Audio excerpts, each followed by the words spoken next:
مقصد کیا ہے؟ مقصد یہ ہے کہ یہ جو ہستیاں ہیں انہی کی بیان کردہ احادیث کے مطابق مستند شخصیات کی لکھی ہوئی مستند ترین کتب میں یہ احادیث اور یہ واقعات مرقوم ہیں،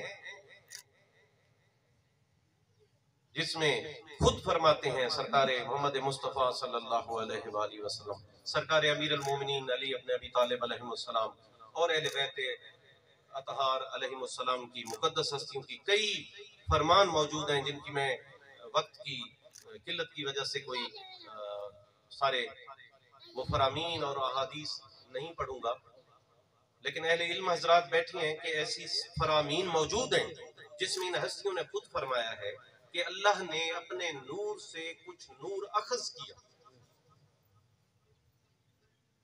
اور اس نور کو مختلف مقامات اور مختلف کیفیات میں رکھا، ٹھیک ہے، اور انہی مقامات اور کیفیات میں جب ان کو رکھا تو اس سے ہی مختلف قسم کی تخلیقات وقوع پذیر ہوئیں۔ یہ ایک کافی تفصیلی موضوع ہے، ٹھیک ہے، تو اس کا مطلب ہے یہ ہستیاں تب موجود تھیں جب کچھ موجود نہ تھا، تو ضرورت تو مالک کو بھی نہیں تھی کہ ساری مخلوق کو بنائے اور رب کہلوائے، اور ضرورت ان ہستیوں کو بھی نہیں تھی، وہ مقام تو انہیں پتہ نہیں کب کے مل گئے تھے، کس وقت ملے، جب وقت نہیں تھا تب بھی ان کو یہ اعزاز یہ عزتیں مل چکی تھی، وقت بھی بات کی پیداوار ہے، ٹھیک ہے۔ اب اس پورے منظر نامے میں کما حقہ اللہ کے ارادے تک پہنچنا تو ممکن نہیں، محمد و آل محمد کے ارادوں تک پہنچنا ممکن نہیں، ٹھیک ہے، لیکن وہ جو میں نے ایک سوال کیا تھا نا کہ ہم کیوں کل سے جمع ہو کے یہ یاد منا رہے ہیں، یہ ذکر کر رہے ہیں، اس کا مقصد کیا ہے؟ کیا صرف محظوظ ہونا؟ کیا دھمال، قصیدے، منقبات، نعت خوانی یہ سن کر جھومنا، دھمال ڈال لینا، جشن نہیں؟ مقصد ہوتا ہے جشن تو کوئی مذہب نہیں ہوتا، جشن تو کسی بات کا اظہار ہوتا ہے، کسی عقیدے کا اظہار ہوتا ہے۔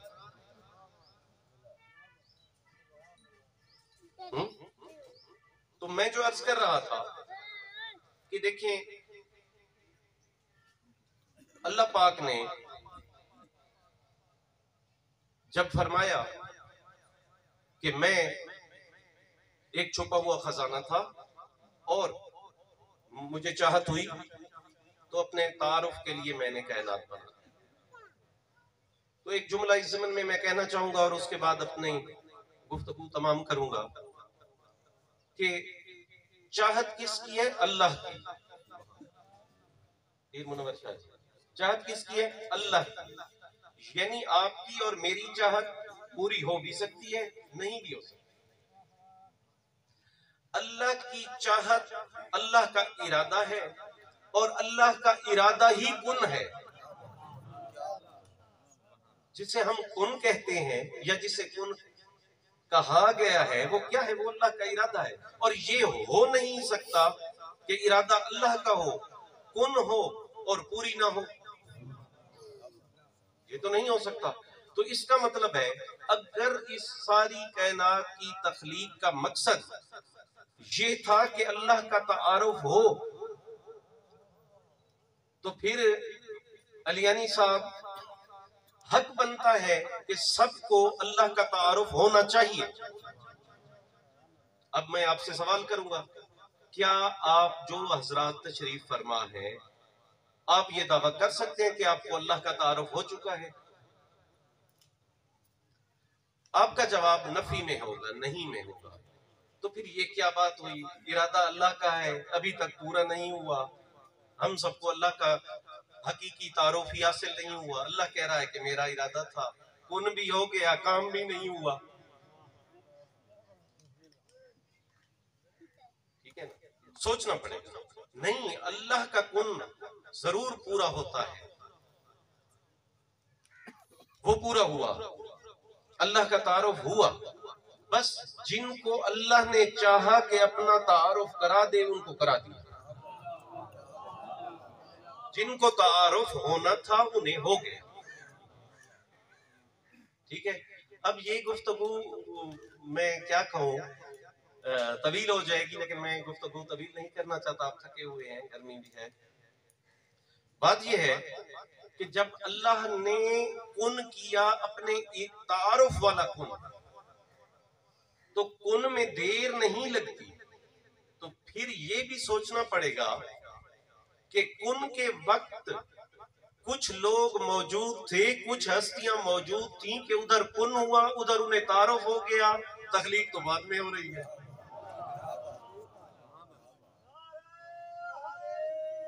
ابھی تو کچھ تخلیق بھی نہیں ہوا اور کن ہو گیا تو تعارف بھی ہو گیا۔ الغرض دیکھ لیں وہ ہستیاں جن کی وجہ سے پوری کائنات تخلیق ہوئی، ٹھیک ہے، اب وہ ہستیاں اگر اس دنیا میں ایک نظام اللہ کی طرف سے متعارف کرا رہی ہے، ان کو تو مقام ملے ہوئے ہیں، ٹھیک ہے، نماز اللہ کی طرف سے فرض ہوئی، بہت بعد میں فرض ہوئی، سرکار تو جا کے غار میں عبادت کر رہے تھے، اس وقت تو نماز فرض بھی نہیں ہوئی تھی۔ اب یہ کیا عبادت ہے ان کی؟ نماز فرض ہونے سے پہلے یہ کیا کر رہے ہیں، نماز فرض ہونے سے کیا کر رہے ہیں، یہ باتیں سمجھ سے بھی بالا ہے۔ تو یہ ساری قربانیاں دی جا رہی ہیں اپنے رب کے حکم سے، تو ہمارے لیے ایک مثال ہے، ایک نمونہ ہے، اور قرآن میں اللہ نے فرما دیا کہ تمہارے لیے رسول اللہ صلی اللہ علیہ وآلہ وسلم کی زندگی ایک بہترین نمونہ ہے۔ اب جو لوگوں کو غلط فہمی ہے نا کہ 40 سال بعد، میری بات یاد ہے نا، 40 سال بعد نبوت ملی، ہم کہتے ہیں کہ 40 سال بعد اعلان نبوت ہوا، تو 40 سال میں کیا تبلیغ نہیں ہوئی؟ 40 سال میں تبلیغ ہوئی، اور وہ تبلیغ ہوئی جو کائنات میں کوئی نہیں کر سکا۔ 40 سال میں کسی کو زبانی نصیحت نہیں فرمائی سرکار دو عالم نے، اور اپنے کردار سے تبلیغ پیش کی جو سب سے مشکل تبلیغ ہے۔ 40 سال اپنا کردار دکھایا، اور اس انداز میں دکھایا کہ یہ جو سرکار کے مشہور و معروف القاب ہیں صادق اور امین، آج کل تو اسمبلیوں میں بھی صادق اور امین کا ذکر ہو رہا ہوتا ہے، لیکن حقیقی صادق امین جو الفاظ ہیں، یہ کن نے کہے تھے، کن لوگوں نے کہے تھے؟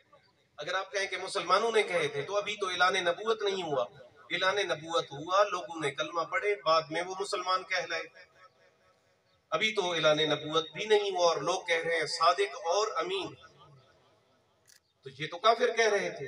اس سے بڑی کردار کی اور اس سے بڑی صداقت کی اور گواہی کون ہوگی کہ دشمن کفار و مشرکین کہہ رہے ہوں کہ صادق اور امین، ٹھیک ہے۔ اور جب سرکار نے تبلیغ شروع کر دی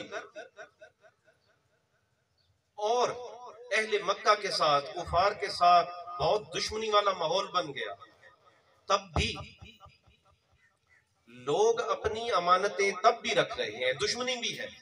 کائنات میں کوئی ایسا شخص بتا دے جس کے ساتھ آپ کی دشمنی ہو اور آپ جا کے اس کے گھر میں امانت رکھیں۔ واحد سرکار دو عالم صلی اللہ علیہ وآلہ وسلم کی ذات بابرکات ہے کہ لوگوں کی دشمنیاں بھی ہیں، اور یہاں تک کہ جب وہ سرکار کو قتل کرنے کے ارادے سے گھر کا گھیراؤ کیا اور اللہ کے امر سے سرکار نے ہجرت فرمائی اور اپنے مکان اور اپنا بستر سرکار امیر المومنین علی بن ابی طالب علیہ السلام کے حوالے کیا، تب بھی امانتیں موجود تھیں، انہیں ایک لمحے کو کفار کو یہ گمان نہ گزرا کہ ہماری حق تلفی ہوگی اور ہماری امانتیں ضائع ہوگی۔ اس سے بڑی کردار کی گواہی کیا ہو سکتی؟ اس سے بڑی تو کردار کی گواہی ہو ہی نہیں سکتی، ٹھیک ہے؟ تو قرآن نے کہا کہ رسول اللہ کی زندگی تمہارے لیے بہترین نمونہ ہے۔ اور یاد رکھیں، جو سابقہ انبیاء تھے، اللہ نے، اللہ کے رسول نے، اللہ کی کتاب نے ہمیں ان سب انبیاء پہ ایمان لانے کا حکم دیا، ان کی پیروی کا حکم نہیں دیا، ایمان لانے کا حکم دیا۔ خسرو خان، مگر پیروی صرف ایک ہستی، قابل تقلید قرآن نے ایک ہستی کو قرار دیا، لکم فی رسول اللہ اسوۃ حسنہ، ایک ہستی قابل تقلید ہے، وہ رسول اللہ کی ذات ہے۔ نہ اس سے پہلے کی کسی ہستی کو قرآن نے قابل تقلید قرار دیا، نہ اس دور کی کسی ہستی کو قرآن نے قابل تقلید کہا، نہ بعد میں آنے والے لوگوں میں کسی کو قرآن نے قابل تقلید کہا، ایک ہستی کو قابل تقلید کرا، ایک میرٹ ہے، رسول اللہ کی ذات، ان کا اسوہ، ان کی سیرت۔ اس کے علاوہ قرآن میں کوئی قابل تقلید نہیں، اگر ہے تو بتا دیں، ٹھیک ہے؟ تو اس کا مطلب ہے رسول اللہ کے سوا کوئی قابل تقلید نہ ٹھہرا، قرآن یہی کہہ رہا۔ اب جس ہستی کو قرآن نے قابل تقلید قرار دیا، ایک موقع پر اس ہستی نے ایک دوسری ہستی اس انداز میں متعارف کروائی کہ کہا میرے سوا اللہ نے کسی کو قابل تقلید قرار نہیں دیا، اور یہ اس لحاظ سے اور اس انداز میں میرے برابر ہے یا مجھ جیسا ہے کہ جیسے میں قابل تقلید ہوں قرآنی حکم کے مطابق، میرے حکم کے مطابق یہ بھی ویسے ہی قابل تقلید ہے۔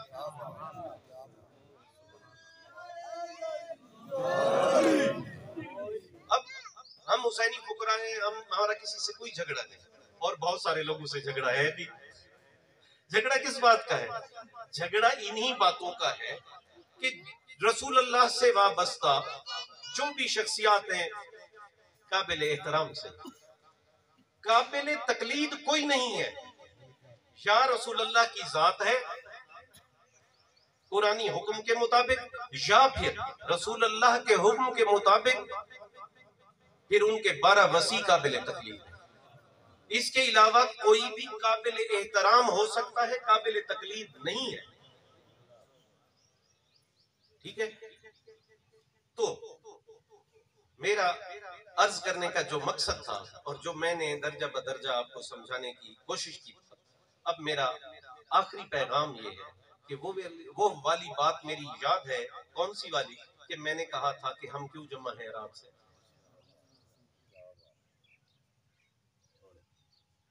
ہم کیوں جشن منا رہے ہیں، ہم نے کیوں قوالیاں سنی، ہم نے کیوں دھماڑ ڈالی، ان کا کیا مقصد ہے، ٹھیک ہے؟ یہ عرس، یہ پروگرام، یہ جشن، یہ خراج تحسین ہے، خراج عقیدت ہے۔ اور اس کی مثال میں آپ کو دوں کہ آپ لوگ حج ادا کرتے ہیں، کچھ آپ میں سے حاجی حضرات بیٹھے ہوں گے، اور جو نہیں ہے تو اللہ سب کو نصیب فرمائے۔ تو حج میں جو مناسک حج ہیں، ان میں جو خاص ارکان ہیں، ان میں سے ہمارے نبی صلی اللہ علیہ وآلہ وسلم کا کیا ہوا عمل تو کوئی ہے ہی نہیں۔ کوئی کام جناب حضرت ابراہیم خلیل اللہ علیہ السلام کا ہے، کوئی حضرت بی بی ہاجرہ سلام اللہ علیہا کا ہے، کوئی جناب اسماعیل ذبیح اللہ علیہ السلام کا ہے، اور اللہ کا حکم ہے کہ وہی کام کریں۔ ان میں سے ایک کام بھی چھوڑ دیں، حج مکمل نہیں ہوتا۔ اور جس ترتیب کے ساتھ حکم ہے اس ترتیب کو بدل بھی نہیں سکتے، تو اسی ترتیب کے ساتھ تمام مناسک بجا لائے۔ اب مقصد کیا ہے؟ مقصد یہ ہے کہ قرآن کہتا ہے وما جزاء الاحسان الا الاحسان، کہ کیا ہے احسان کا بدلہ سوائے احسان کے۔ جب مولا امیر المومنین علی ابن ابی طالب علیہ السلام سے پوچھا گیا کہ مولا اللہ کا حکم ہے کہ احسان کے بدلے احسان کرو، اگر محسن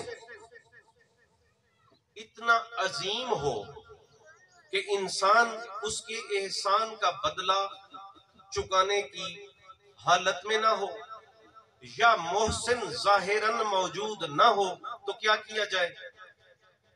تو مولا نے فرمایا اگر محسن موجود نہ ہو یا محسن اتنا عظیم ہو کہ اس کے احسان کا بدلہ نہ دیا جا سکے، تو پھر ہر جگہ پہ ہر محفل میں اس محسن کو اور اس کے کیے گئے احسان کو یاد کرو، اس کا ذکر کرو، یہ احسان کا بدلہ ہوگا۔ بس اللہ نے اپنے پیاروں کی یاد منانے کا حکم دیا ہے حج کی صورت۔ بڑی مثال آپ کے سامنے موجود ہے۔ یہ ہمارے جو پروگرام ہوتے ہیں، ہمارے جو رسومات ہوتی ہیں، میلاد رسول خدا صلی اللہ علیہ وآلہ وسلم سے لے کر مولا علی علیہ السلام اور تمام اہل بیت عظام کی جتنی ولادت کے ایام ہیں یا شہادت کے ایام ہیں، ہم کیوں منا رہے ہیں؟ ہم اپنے محسنوں کو یاد کر رہے ہیں، کیونکہ ہماری اتنی اوقات نہیں ہے کہ ہم ان کے عظیم احسانوں کا بدلہ چکا سکیں۔ بدلہ نہیں چکا سکتے تو انہی کے فرامین کے مطابق ان کا ذکر کر کے ایک حد تک اپنا حق ادا کر سکتے، اور چاہے ایام خوشی کے ہوں ان کی یاد منائی جا رہی ہو، یا ایام غم کے ہوں ان کی یاد منائی جا رہی ہو، ان ایام کی جو شہادت کے ایام ہوں، مظالم کے ایام ہوں۔ مقصد صرف یاد منا کر فارغ ہو جانا اور اس بات کو بھول جانا قطعاً نہیں ہے۔ تھوڑی دیر کے لیے یاد منا کر اس محفل کے بعد، اس مجلس کے بعد، اس تہوار کے بعد، اس جشن کے بعد ہر اس بات کی نفی کرنا جس کا اس محفل میں ذکر ہوا ہے، یہ ان ہستیوں کے ساتھ بہت بڑا ظلم ہے۔ اگر یاد منائی جا رہی ہے پیر آصف شاہ جی، تو جن ہستیوں کی یاد منائی جا رہی ہے، جس انداز میں منائی جا رہی ہے، پھر ان کی سیرت، ان کا کردار، ان کے فرامین، ان کے احکام، ان کے نظریات، ان کی کوئی جھلک آپ کی ذاتی زندگی میں بھی نظر آنی چاہیے۔ میں نے شروع میں کہا تھا کہ میں چند خشک باتیں آپ کو سناؤں گا۔ پھر کوئی چیز آپ کی زندگی میں نظر آنی چاہیے۔ اگر آپ علی علی علی علی کہہ رہے ہیں، بے شک بہت بڑا ثواب ہے، علی علی کہتے رہنے کا بھی بڑا ثواب ہے، مگر کیا علی علی کہنے کا کوئی تقاضا بھی ہے؟ ثواب تو مل گیا۔ میں کہتا ہوں میں ایک حسینی فقیر ہوں اور میرا ایمان عقیدہ ہے کہ جو عزادار ہے وہ مغفور ہے، وہ بخشا ہوا ہے۔ اب ایک بندہ مجلس پڑھتا ہے، خطیب ہے، مولوی ہے، ذاکر ہے، یا وہ سنتا ہے یا وہ عزاداری کے جو مراسم ہیں وہ ادا کرتا ہے، میرے ایمان مطابق وہ علیانی صاحب مغفور تو ہو گیا، اور اس محفل کے بعد اگر وہ ان احکام کی پرواہ ہی نہیں کرتا،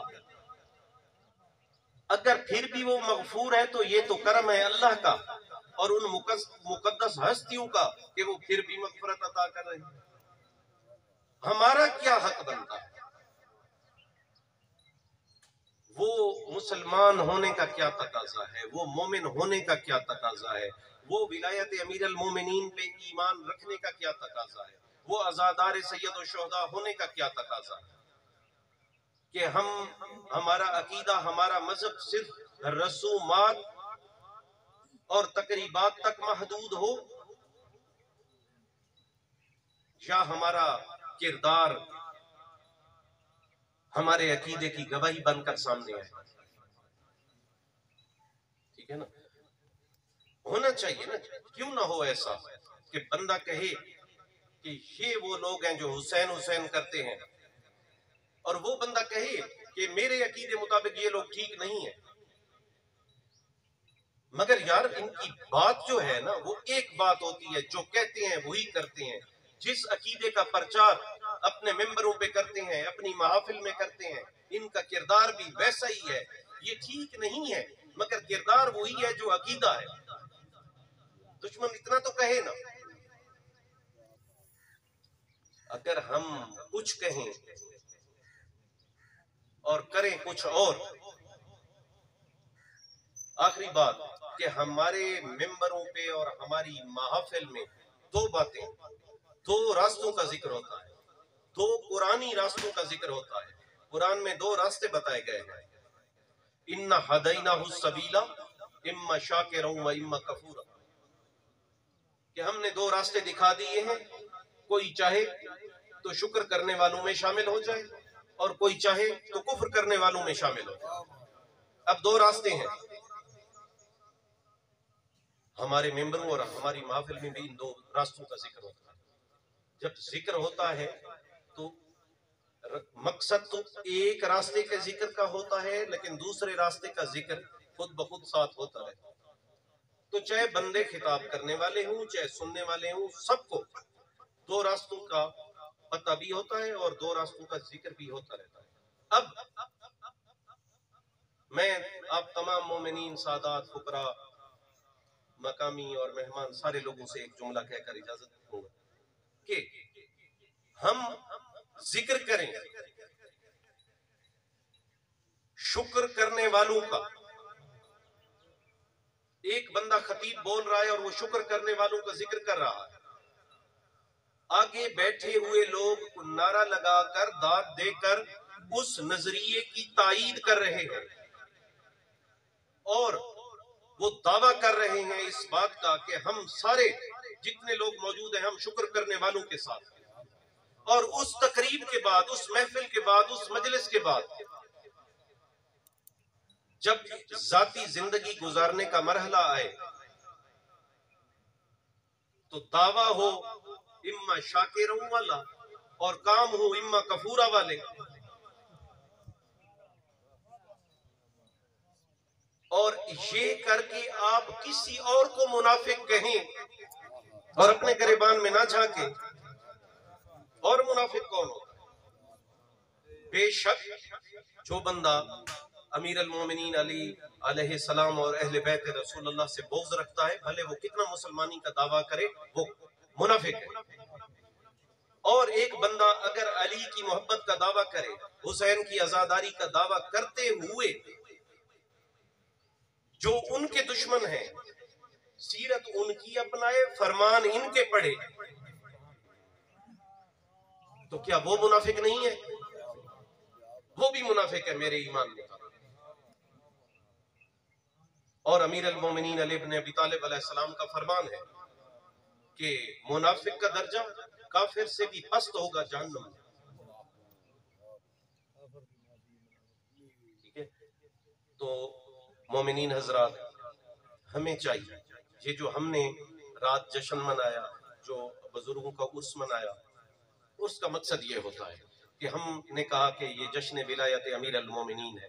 اب احکام مولا علی کی محبت، مولا علی کی مودت، مولا علی کے فرمان، مولا علی کی سیرت، مولا علی کا کردار، مولا علی کی تعلیمات، سب بیٹھ کر ہم نے ان کو یاد کیا۔